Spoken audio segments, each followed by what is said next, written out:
káàsán, ẹ kú ìrọ̀lẹ́, ẹ káalẹ́, ẹ dẹ̀ káàbọ̀ sí orí ètò YouTube mi. Orúkọ mi ni Opeyemi. Hello everyone, good morning, good afternoon, good evening, whatever time zone you're in. Welcome to my YouTube channel. My name is Opeyemi. So today we will be getting into a very interesting story. We call it Alo in the Yoruba land. So every time I say Alo, you guys at home will be saying Alo. So Alo. Alo. Okay, yes. So today I'm going to be telling you an Alo. Today's Alo will be about the Yoruba creation story / the formation of ILE-IFE. ILE-IFE is known to be where all us Yoruba people originated from. So disclaimer, yes, I'm a Christian. I believe in God. I believe that he came down and created the world, 7 days, all of that good story. I believe, that's my belief. But it won't be right and I won't do the Yoruba culture justice if I don't tell their side of the story as well, if I don't tell their creation story. So this is why I am and I will be coming with, stories about the different deities.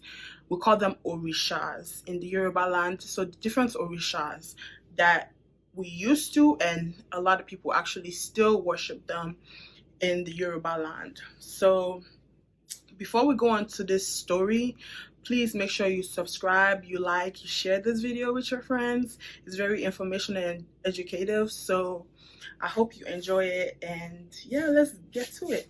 In the beginning, there was only the sky above and the waters below. It's ruled by two strong orishas. We have Olorun for the sky above and Olokun for the rivers and the waters below. So one day, Obatala is my guy. Obatala was like, okay, he was thinking, I think I should create dry land. I feel like that's a good idea since, it's only two different things. Is it the sky or the water? So he wanted to create dry land. So he went to his dad. His dad is alone. He went to his dad and told his dad the idea. And his dad was like, my son, that's a good idea. Now I give you permission to go ahead and do whatever you want to do. So Obatala was excited, and as a respectful boy, he went to his older brother for advice on how the journey is gonna go. His older brother is Orunmila, and Orunmila is known for, he's the god of prophecy. So I mean, who else would he go to but his bigger brother to tell him about the idea and to see if it's gonna be successful or not. What is that? Okay.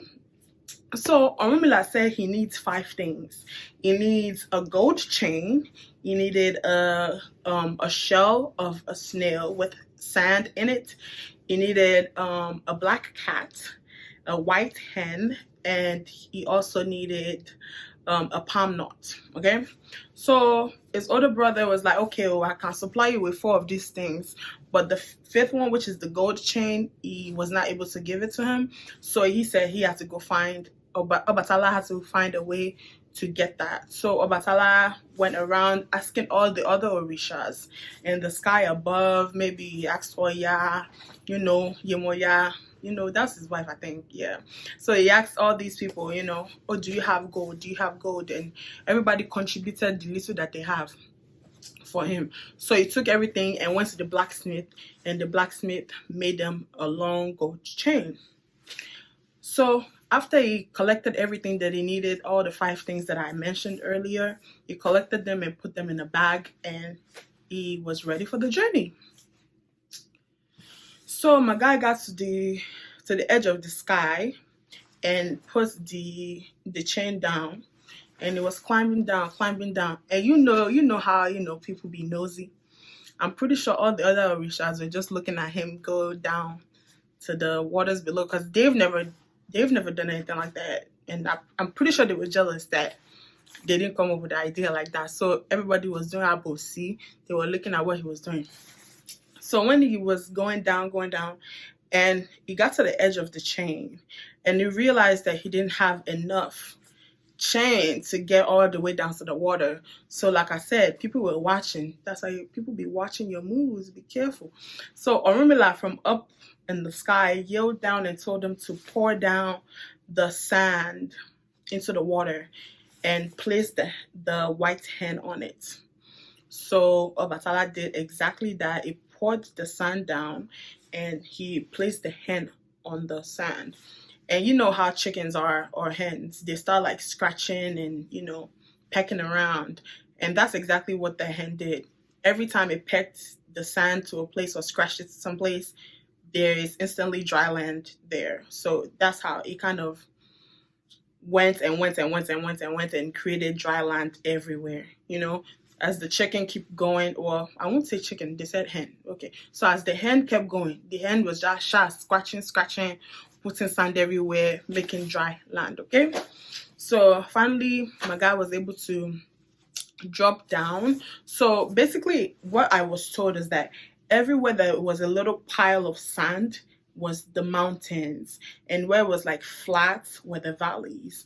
So apparently, from the story that I was told, Obatala landed on a mountain, and when he landed there, he called the place Ife. Okay, Ife means the place of dispersion. Okay, just like to disperse something. Yeah, a place of dispersion, because that's what happened. That's what the chicken do. It was dispersing things everywhere. Okay, so when Obatala now finally landed, he finally had solid ground to land on this mountain. So Obatala then planted that palm nut that he was given. He planted it inside the floor, and then immediately the palm nuts grew to a full-grown, matured palm tree. And every time another palm nut fell from that palm tree, another, you know, palm tree grew to maturity. And, you know, the cycle kept on and on and on and on. I'm pretty sure till the whole forest was created, filled with palm trees. So, I mean, Obatala looked at everything that he did and he was pretty much satisfied. So he decided to take a break, you know. He was relaxing, you know. The cat was pretty much his companion. He was relaxing, chilling with the cat, with the black cat. I don't like cats, but yeah, he was chilling with the black cat. So, after several months, Obatala was bored.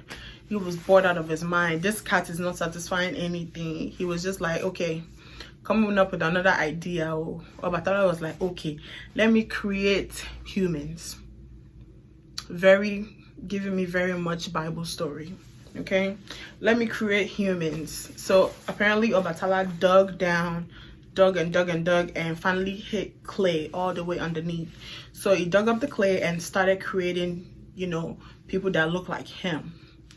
So after Obatala has been creating, he's been doing very good. He's been doing a really good job, you know, creating these breathless or lifeless humans. So Obatala decided that, okay, he's tired and he wanted to take a break.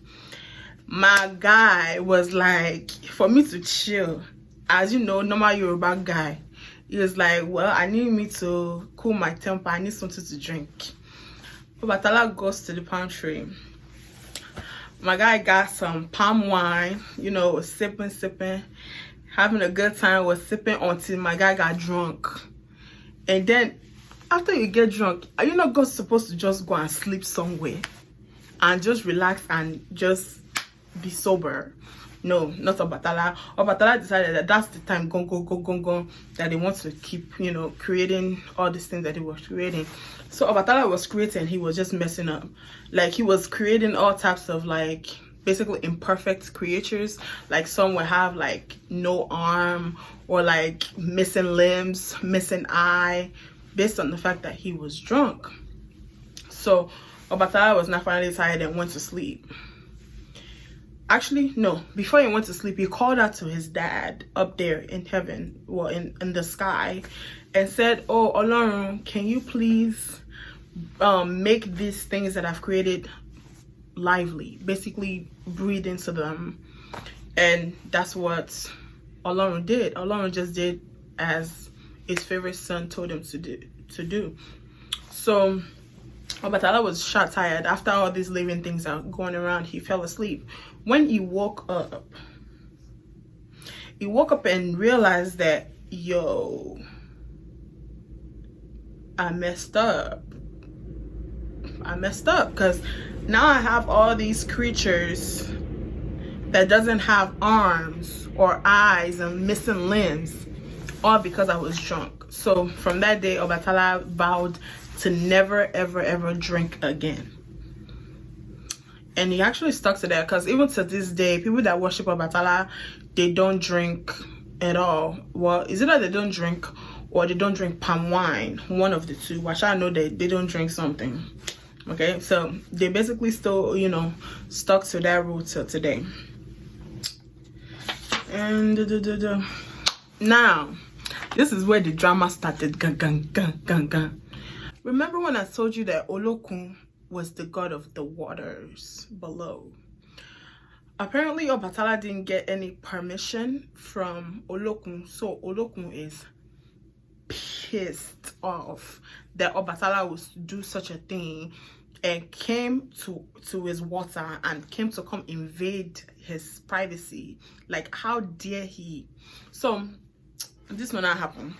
You know, like all the orishas in the sky, they were like happy that basically Obatala's success was successful, so they would come down to the dry land, have fun, visit, and then go back to the sky. So, and also Obatala also goes back home and comes back once in a while. So during this time, I feel like Olokun has planned it to the point where he knew that, okay, Obatala is not going to be around, so I'm going to cause ruckus when he's not there. So when Obatala was at home in the sky, Olokun decided to flood the entire land. Olokun was so mad that his anger kept, you know, creating waves and waves, and he flooded everywhere, and everybody that was created basically ran all the way up to the highest mountain that they could find. And luckily for at that time, Eshu was visiting, and Eshu is you know, a messenger. Okay, so Eshu was visiting, so everybody was begging Eshu, Joe, Eshu, please, can you just go up and go tell, you know, Obatala that this is happening? Eshu was like, no, I'm not doing nothing until you guys give me sacrifices. They're like, okay, I guess. So they found goats and they sacrificed it for Eshu. And after they've done that, Eshu decided that, okay, this is more than enough for me. So he decided to go up and go tell them what's going on up there in the sky.